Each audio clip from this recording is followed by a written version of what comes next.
Bonjour à toutes et à tous, j'espère que vous allez bien. Bienvenue sur ma chaîne Miroir Diamant. Je vous fais une guidance générale tous les mercredis et tous les dimanches, et régulièrement les vendredis je vous fais un petit point lithothérapie ou je vous fais un petit tuto de magie. Et du coup aujourd'hui je vous avais promis de vous proposer une vidéo sur la manipulation du pendule. Or je n'ai pas réussi à écrire tout ce que je voulais sur cette vidéo et du coup je ne l'ai pas encore tournée, donc je préfère prendre le temps de vous faire ça proprement et de vous faire une jolie vidéo où je mettrai vraiment toutes mes idées dedans, plutôt que de vous faire des ersatz de vidéos où je vous mets pas forcément tout. Du coup, pour me faire pardonner, à la place, je vous ai prévu cette vidéo-ci, qui est donc une vidéo de lithothérapie sur la labradorite. Je voulais démystifier un petit peu la labradorite parce qu'on entend un peu tout et n'importe quoi sur cette pierre, donc je voulais revenir avec vous sur plusieurs points qui me semblent importants à soulever. Alors, déjà, la labradorite, je voudrais vous en parler parce que souvent les gens la confondent avec de la pierre de lune. Je vais vous montrer les deux pierres. Ceci est une pierre de lune blanche, alors c'est souvent quand elle est blanche qu'on les confond, et ceci est une labradorite blanche. Alors il y a des vendeurs qui vont vous dire que la labradorite blanche n'existe pas, moi j'en ai de la labra blanche. Il faut que vous sachiez que la pierre de lune comme la labradorite, ce sont toutes les deux des feldspats. En fait, elles font partie du groupe des feldspats. Or, la pierre de lune, donc celle-ci, ça fait partie des feldspats, mais c'est une adulaire, et la labradorite, c'est un plagioclase. Donc ce n'est pas exactement la même famille de pierres, ce ne sont pas les mêmes pierres. D'ailleurs, la pierre de lune a une iridation comme la labradorite. Celle de la pierre de lune, l'iridescence qu'elle a, on appelle ça l'adularescence, et pour la labradorite, on appelle ça la labradorescence. Vous êtes content de le savoir? Peut-être pas, mais en tout cas, voilà. Je ne sais pas si ça vous aidera, mais sachez que ce n'est pas la même pierre. En définitive, c'est ça que je voulais vous en dire. Alors la labradorite, il y a une jolie légende dessus. Moi j'ai déjà entendu cette légende-là chez un fournisseur. Les Inuits disent que la labradorite serait née d'un guerrier qui aurait frappé une pierre de labra avec sa lance et qui aurait créé une aurore boréale grâce à ça. Et je trouve que c'est une très jolie légende autour de la labra. La labradorite, vous la connaissez très certainement parce qu'on l'appelle la pierre du thérapeute. En gros, c'est la pierre protectrice de toutes les personnes qui aident les autres, donc de tous les soignants et de toutes les personnes très empathiques. Il est vrai que c'est une magnifique pierre de protection, la labradorite. Mais je voudrais surtout vous en dire une chose, c'est que la labradorite, c'est une pierre qui va absorber les énergies négatives pour vous les éviter.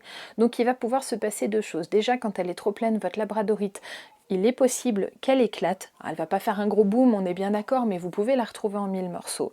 Mais surtout, la labradorite, au bout d'un moment, si vous ne l'entretenez pas correctement, si vous ne la purifiez pas extrêmement régulièrement, moi quand j'en vends à la boutique, je dis aux gens de la purifier tous les jours, à chaque fois qu'ils la portent, la labradorite. Le soir, vous rentrez à la maison, vous purifiez votre labra. Oui, ça semble pénible comme ça, mais franchement, il y en a pour 2 secondes de faire une purification. Enfin, allez, j'exagère. 15 secondes, on va dire, donc franchement, c'est quand même pas le truc qui est tuant.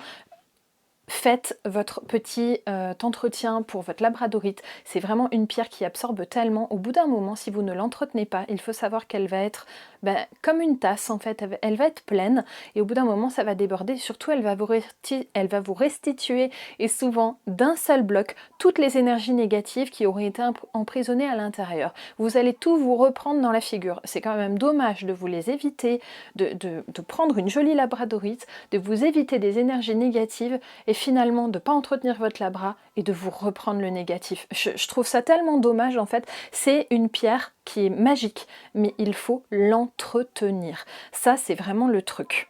J'espère que ceci est bien acquis pour vous, et pour celles et ceux qui ne savent pas comment on entretient ces pierres, eh bien je vous remets ici la vidéo que j'ai fait sur l'entretien des pierres. Je réponds à vos questions là-dessus, et si vous avez d'autres questions en plus de cette vidéo-là justement, n'hésitez pas à me poser vos questions en commentaire, j'y répondrai avec plaisir. Bon, là, j'ai oublié de vous parler en minéralogie. Vous savez l'éclat qu'elles font, les labras, donc je vous en montre une grosse là. Vous voyez, il y a 2 angles, en fait, selon l'angle sous lequel elles n'ont pas toujours les mêmes reflets. Ça, c'est parce qu'en fait, dans la labra, il y a 2 strates, vraiment, dans la pierre, et c'est pour ça que ça donne des angles différents. C'est pour ça qu'elles ont des reflets différents. Regardez, ça, par exemple, là à l'arrière, elle a un gros reflet en bas, mais si je la mets dans un autre angle, on ne le voit plus. C'est pour ça en fait qu'on a besoin de les bouger souvent pour voir la labradorescence sur les labras. Alors, je vous en ai sorti plusieurs des labradorites, donc elles ont souvent des éclats de couleurs un peu différentes. Regardez celle-là, elle est un peu plus, alors vous le voyez pas trop, mais à l'œil nu on le voit, elle est vraiment bleu marine. Elle a un éclat bleu marine aussi, alors je pense qu'à la vidéo vous le verrez pas trop. Elle fait bleu clair, elle ressort bleu clair à la vidéo.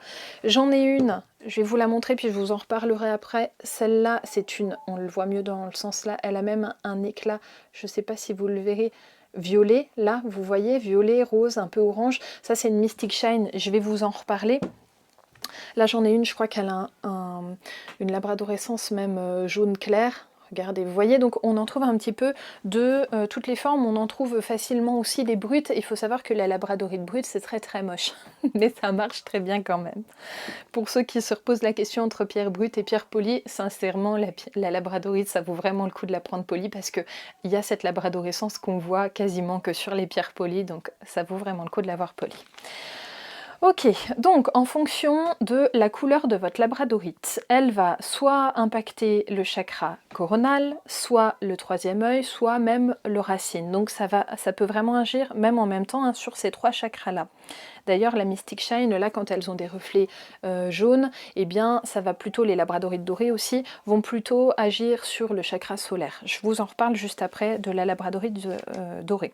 Pour les labradorites, on va dire or dorées, donc ce sont des pierres qui vont favoriser l'acuité mentale, l'intellect, l'inspiration aussi, l'intuition et aussi l'analyse scientifique. Ça vous permet aussi de faire la part des choses, de retrouver des erreurs quand vous en faites. Exemple, vous écrivez, je ne sais pas moi pour le travail, un rapport. Vous vous relisez à la fin de votre rédaction, et bien avoir une labradorite sur votre bureau, ça vous permettra de retrouver les erreurs que vous avez pu faire dans la rédaction de votre document. Idem si c'est dans les mathématiques ou dans les statistiques, peu importe, si vous faites un programme par exemple sur Excel, je vous donne un exemple, je prends n'importe quoi, mais voilà, vous pourriez débusquer une erreur sur un chiffre par exemple beaucoup plus facilement. Donc la labradorite, c'est vraiment quelque chose qui va vous permettre d'être beaucoup plus percutant, beaucoup plus fin dans votre analyse intellectuelle. Ça ramène la joie et la spontanéité, ça éveille l'esprit aussi d'aventure. Souvent les gens qui n'ont jamais eu de labradorite dans les mains, la première fois qu'ils en ont une, ils ont envie de faire le tour du monde à vélo, quoi. Ils sont lancés, ils ont vraiment envie de profiter. Ça favorise l'indépendance. J'ai mes petites notes, hein. C'est une pierre niveau physique qui est bénéfique à la digestion, à la santé des yeux, ça soulage un petit peu les douleurs générales. C'est d'ailleurs une pierre que vous pourriez utiliser en la mettant, alors là j'en ai qu'une grosse, mais en la mettant, par exemple si vous avez un mal de crâne, directement sur le chakra troisième œil, et vous verrez, ça soulage. Il faut attendre 10-20 minutes avant que ça agisse vraiment, un peu comme un paracétamol finalement, mais vous verrez, on sent vraiment l'action. C'est la pierre qui prend. N'ayez pas peur si vous avez une pierre de labra qui casse du coup, ou qui bizarrement tombe par terre sans arrêt, ou vous voyez, c'est des petites choses comme ça où votre pierre vous échappe, c'est parce que vraiment la pierre est trop pleine d'énergie négative, donc surtout, encore une fois, purifiez-la dans ces moments-là, et puis comme j'ai l'habitude de le dire, mieux vaut que ce soit la pierre qui casse plutôt que vous, hein, donc tant pis, si c'est le caillou qui prend, eh ben mieux vaut le caillou plutôt que votre pomme. Bien, ça soulage aussi les troubles respiratoires, les rhumes, les troubles cérébraux, la peau, les rhumatismes, l'hypertension artérielle, bref, vous avez compris, il y a un peu tout et n'importe quoi dans la labradorite. Ça atténue le comportement antisocial et imprudent, notamment chez les enfants.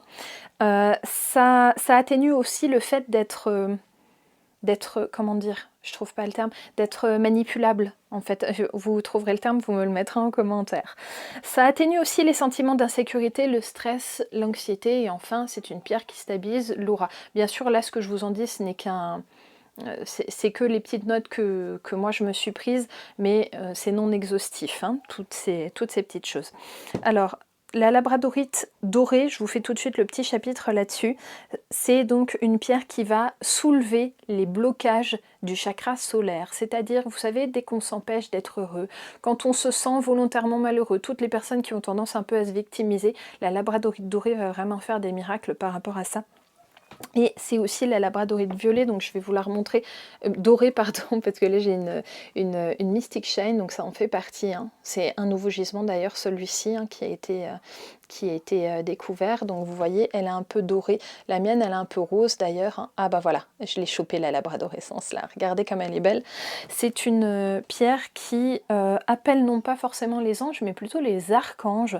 Et c'est aussi la pierre, celle-ci, de la volonté d'avancer. Toujours quand on se sent chafouin et pas forcément... Enfin, quand on se sent dans l'insécurité et pas du tout en capacité d'aller de l'avant, et bien ça, vraiment, la labradorée, c'est une pierre qui permet d'avancer.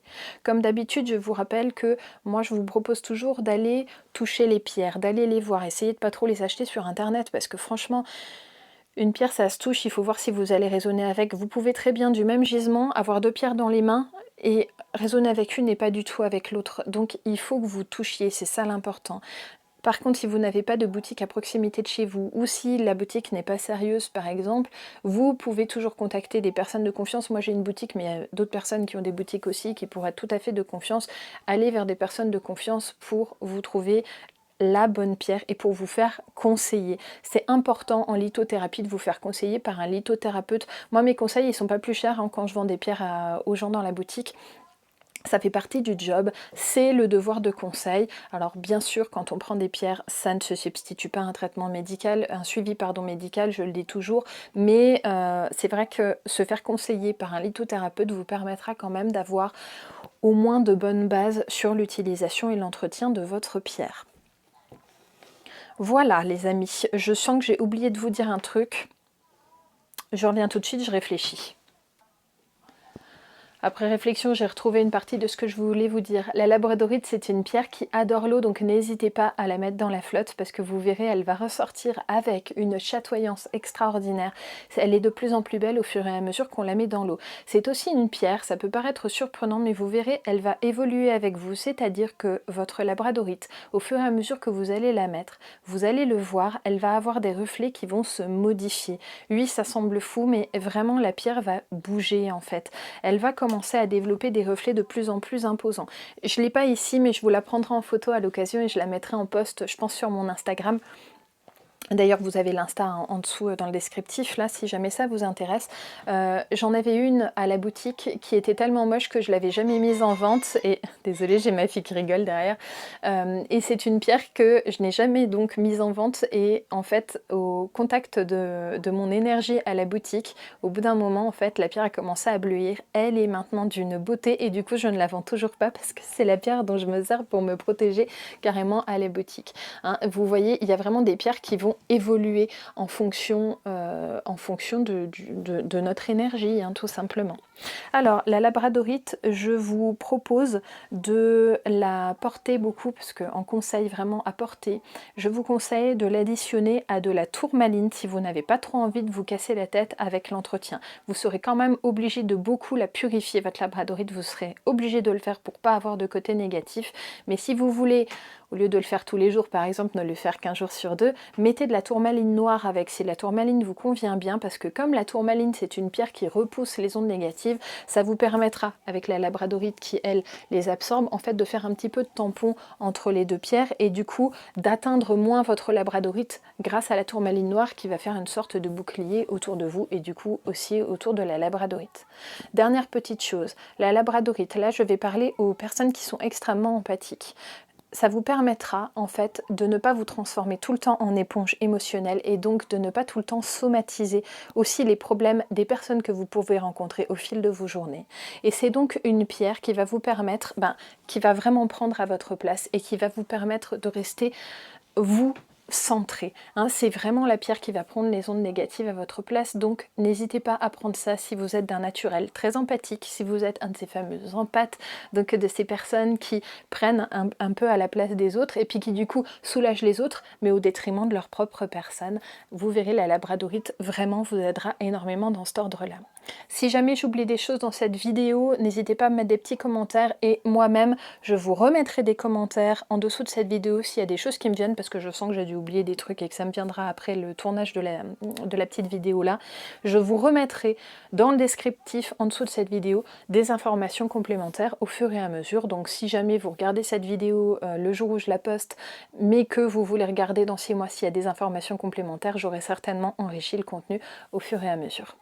Voilà, j'espère que cette vidéo vous a plu. N'hésitez pas à la liker, à la partager, à vous abonner à la chaîne, à activer la petite cloche bien sûr pour être au courant des dernières vidéos que je poste. Et puis je vous dis du coup à très vite. Et la prochaine vidéo, ça sera pour la guidance générale du dimanche. À dimanche du coup, bye bye!